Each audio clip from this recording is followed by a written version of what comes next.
पाकिस्तान की एम्बेसी, बल्कि Pakistan high commission जो इंडिया में है उसकी, उन्होंने जी स्कूल बंद कर दिया अपने और कहना ये है कि पाकिस्तानी एम्बेसी का एक स्कूल जो चल रहा था इंडिया में उसको बंद करना पड़ा क्योंकि फंड्स की प्रॉब्लम थी और प्रॉब्लम्स और भी थी कि स्टूडेंट्स नहीं आ रहे थे। अब स्टूडेंट्स आते तो जाहिर है फीस से पैसा इकट्ठा हो जाता तो चलता।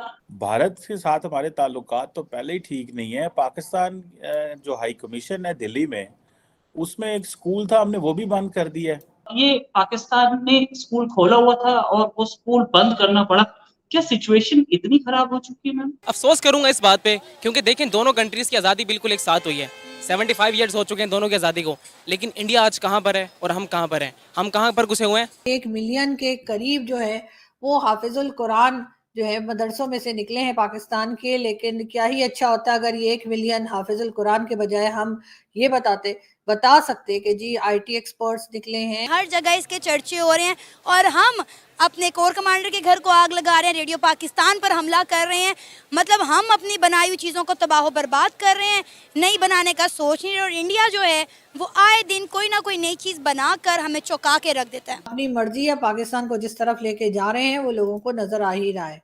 अच्छा, नुकसान किसका हुआ? पाकिस्तान का नुकसान हुआ ना, हमारा नुकसान हुआ ना। हमारी वैसे फेल रियासत है, डिफ़ॉल्ट की तरफ हमारा मुल्क जा रहा है और कोई उम्मीद नहीं नज़र आ रही कि किस तरह हम वापस अपना ये इकोनॉमिकल क्राइसिस रीगन वापस करेंगे।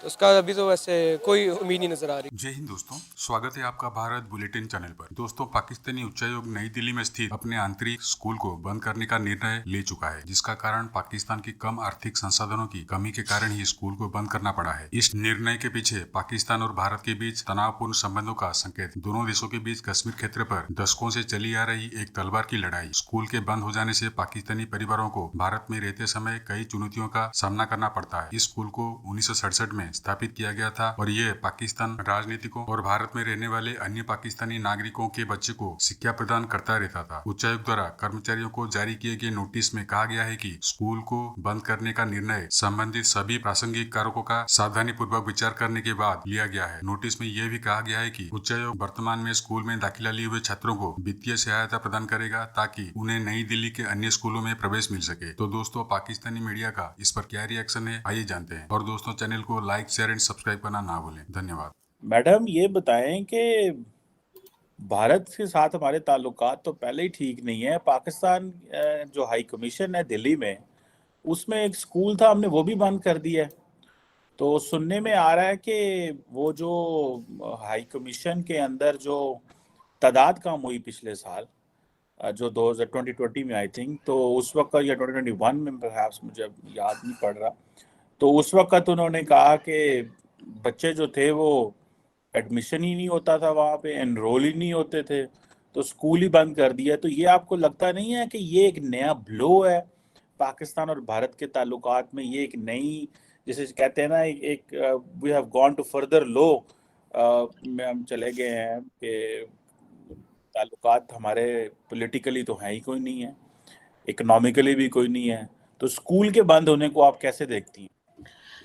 सर, जहाँ तक मैंने न्यूज़ चेक की है तो उसमें तो उन्होंने ये बताया है कि क्योंकि स्टाफ बहुत कम है और कुछ टाइम पहले इंडिया की तरफ से कहा गया था, तो उस वजह से हमारा जो हाई कमीशन वहाँ पर है वहाँ से स्टाफ को कम कर दिया था। और स्कूल में जो बच्चे हैं वो बहुत, उनकी तादाद कम थी और नए एडमिशन ज़ाहिर है नहीं हो रहे थे। और उन्होंने कहा कि कोई बाहर के बच्चे भी उसमें नहीं आ सकते थे, उसमें सिर्फ और सिर्फ हाई कमीशन जो है वहाँ के स्टाफ के ही बच्चे जो हैं सिर्फ उनको ही एडमिशन मिलता था या उनके लिए ही स्कूल था। तो जब वो बच्चे बहुत कम रह गए थे तो उन्होंने कहा कि जब एग्जाम्स हो गए और साल खत्म होता है जैसे वो हुआ है, तो फिर उन्होंने स्कूल को बंद कर दिया। और क्योंकि जाहिर है कि जो बजट है उसके लिए भी प्रॉब्लम हो रही थी और नए एडमिशन्स भी नहीं थे, तो बहुत थोड़े से बच्चे हैं, तो उन्होंने कहा कि वो किसी बाहर जो स्कूल्स हैं उनमें उनका एडमिशन हो जाएगा।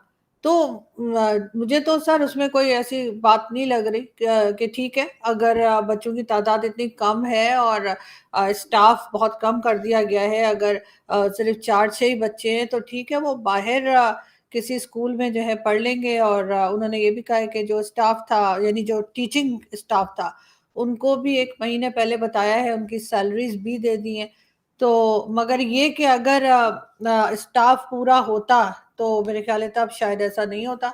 इसलिए ये कोई खास चीज नहीं है सर, इस किस्म की चीजें तो हमारे यहाँ होती रहती है। स्टाफ को अगर पैसे ही मिल जाए तो बड़ी बात है। बहुत सी एम्बेसीज तो ऐसी हैं पाकिस्तान की दुनिया में जिनके स्टाफ को पेमेंट्स ही नहीं हुई हैं और वो ये रो रहे हैं कि जी हमारी सैलरीज नहीं मिली है। तो इन्होंने तो सिर्फ स्कूल बंद किया है, बाकी बच्चों को तो जाहिर है वो बाहर किसी स्कूल में एडमिशन हो जाएगा।